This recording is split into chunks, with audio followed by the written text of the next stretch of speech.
UKLO 1 year masters. No IELTS required up to 5 years visa. High visa success rate.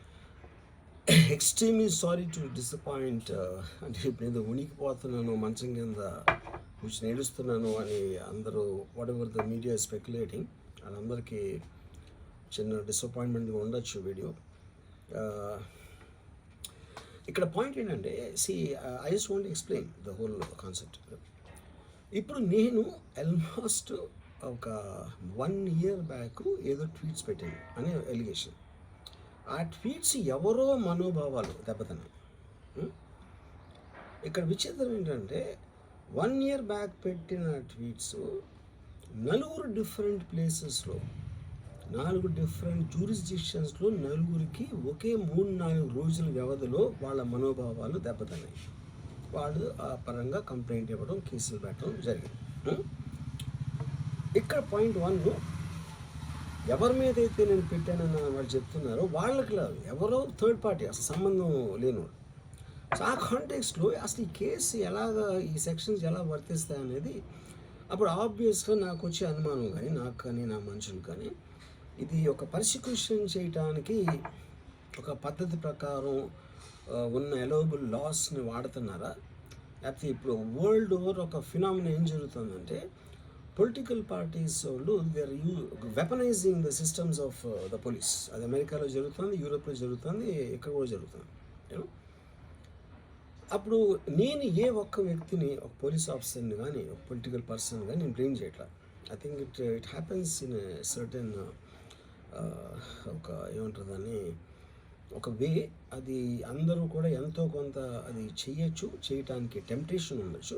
But eventually there is the law of the land which will take the final call. So అది that I completely agree, believe in that and I abide by that as a citizen. So ఇప్పుడు ఇక్కడ జరిగింది ఏంటి, నాకు ఒక notice వచ్చింది, నేను ఒక రిప్లై ఇచ్చాను, ఫలానా చోట ఫలానా తారీఖు నేను వస్తాను.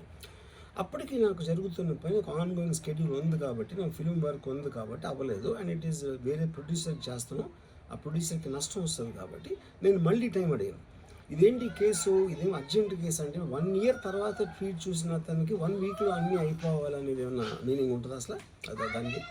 So which basically means it is being done for purposes other than the urgency of the case. ఇప్పుడు అర్జెన్సీ ఆఫ్ ద కేసు అంటే మీరు మర్డర్లు ఇన్ని జరిగి సంవత్సరాలు తీసుకుని ఏదో ఏదో ఒక ట్వీట్ పెట్టిన ఎలిగేషన్ మీద హుటాహుటిని మీరు అక్కడి నుంచి పోలీసులు వచ్చేసి ఇలా చేసి అలా చేసి. ఇప్పుడు ఇంకోటి ఏంటంటే, ఫస్ట్ ఆఫ్ ఆల్ నాకు పోలీసులు అరెస్ట్ చేయడానికి వచ్చారు లేదో కూడా నాకు సరిగ్గా తెలియదు, ఎందుకంటే they didn't say it in so many words. నేను మీడియాలో కూడా ఎక్కడ చూడలేదు ఆ విషయం, అంత మీడియా స్పెక్యులేషన్ తప్పిస్తే అది నేను చూడలేదు.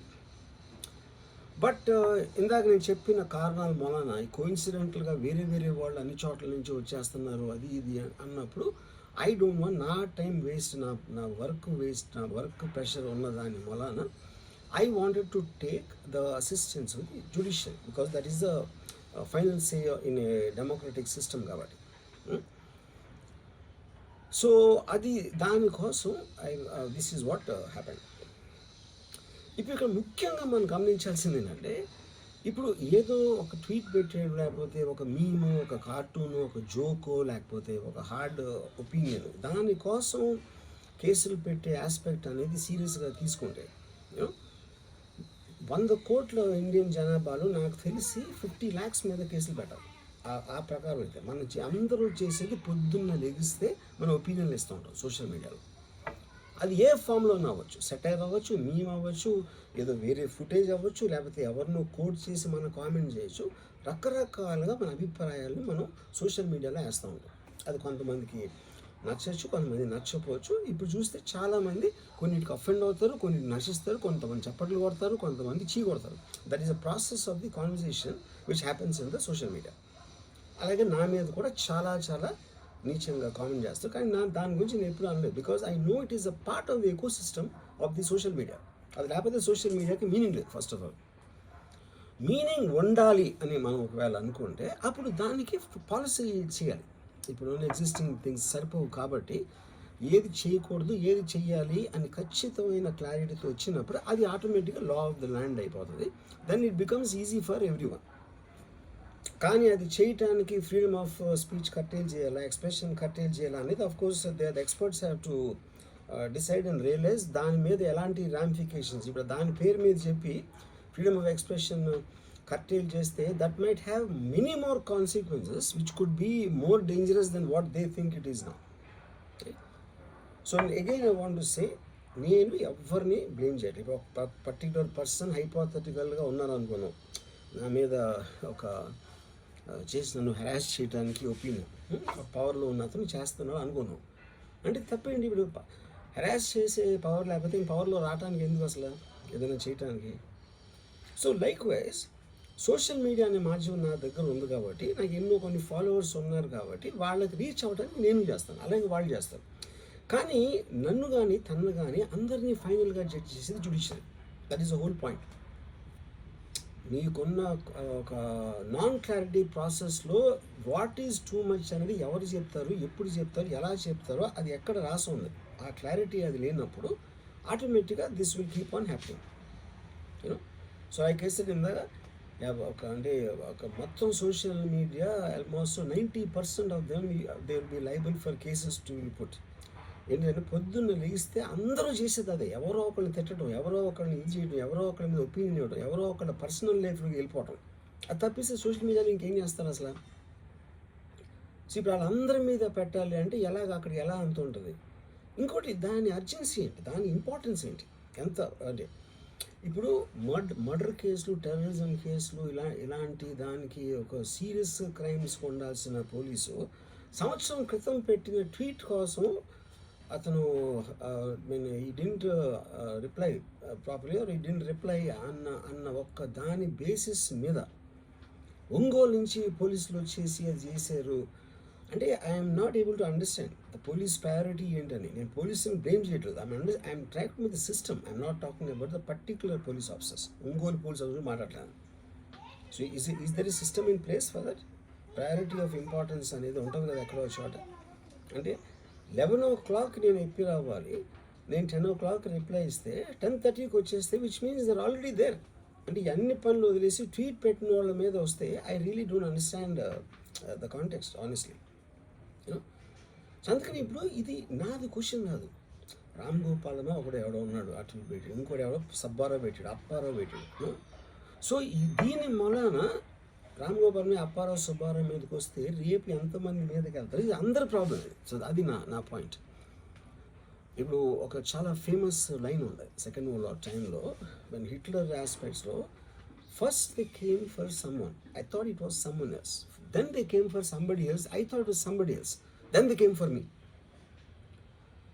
అంటే ఏంటి? Then they came for everyone. So that is what we need to actually, that is the main issue which is what I wanted to bring to your notice. అప్పుడు ఒక్క second నన్ను మర్చిపోతే సోషల్ మీడియాలో tweets memes పెట్టినంత మాత్రాన ఎవరో ఒకళ్ళు ఏదో ఒక రోజు మేల్కొని 1 year తర్వాత నేను అప్పుడు చూశాను కానీ ఇప్పుడే చూశాను, అప్పుడు పెట్టాము, ఇప్పుడు నా మనోభావం దెబ్బతిందంటే అసలు దానికి అంత అనేది ఉంటుందా అలాంటి కేసులు పెట్టడానికి? ఓకే, బై లా కంప్లైంట్ వచ్చినప్పుడు కేసు తీసుకోవాలి, ఐ అండర్స్టాండ్. నాకు అంత మాత్రం లా పరిజ్ఞానం నాకు కూడా ఉంది. కానీ అది మీరు సీరియస్గా తీసుకుంటే, ఒక యూనిఫామ్ డిస్పారిటీ లేకుండా, డిస్క్రిమినేషన్ లేకుండా మీరు అందరినీ సీరియస్గా తీసుకుంటే అంటే మొత్తం సోషల్ మీడియా మొత్తం జైల్లో ఉంటుంది అట్లీస్ట్ 80 to 90%. ఎందుకంటే సోషల్ మీడియాకి వచ్చేదే దానికోసం, ఎవరైనా సరే వచ్చేది ఫైనల్గా. So basically I felt there is a need for me to tell for concern people. ఇప్పుడు నేను పారిపోయానా, దాక్కుని ఏడుస్తున్నానా, భయపడి ఉనికిపోతున్నానా, ఏదైనా వాట్ ఎవర్, అది okay, that's all fine. I know that is for entertainment at the end of the day. అలాంటి thumbnails లేకపోతే ఎవరు చూడరు కాబట్టి వాళ్ళ బతుకు తీరు కోసం అలాంటివి పెట్టుకుంటారు. I have no problem with that. Everybody wants to make a living. But on the larger picture I want to say this one thing lastly నేను చెప్పేది అంటే, ఒక్కటే అందరూ అర్థం చేసుకోవాల్సింది, ఇది సోషల్ మీడియా ప్రాబ్లం, నా ఒక్క ప్రాబ్లం కాదు. That is what I will request everyone to understand, including if at all ఎవరన్నా దీన్ని పని కట్టుకుని ఇది చేసే మనుషులు ఎవరన్నా ఉన్నారని నేను చెప్పట్లేదు, I don't want to jump the gun, but even for them I think fundamental importance is this point అనేది I wanted to tell. Thank you. Hit TV app ని డౌన్లోడ్ చేసుకోండి. ఇందులో short news, live news, entertainment movies అన్ని available గా ఉన్నాయి. Please download Hit TV app. Hit TV app. Hit TV యాప్ని ఫ్రీగా download చేసుకోండి.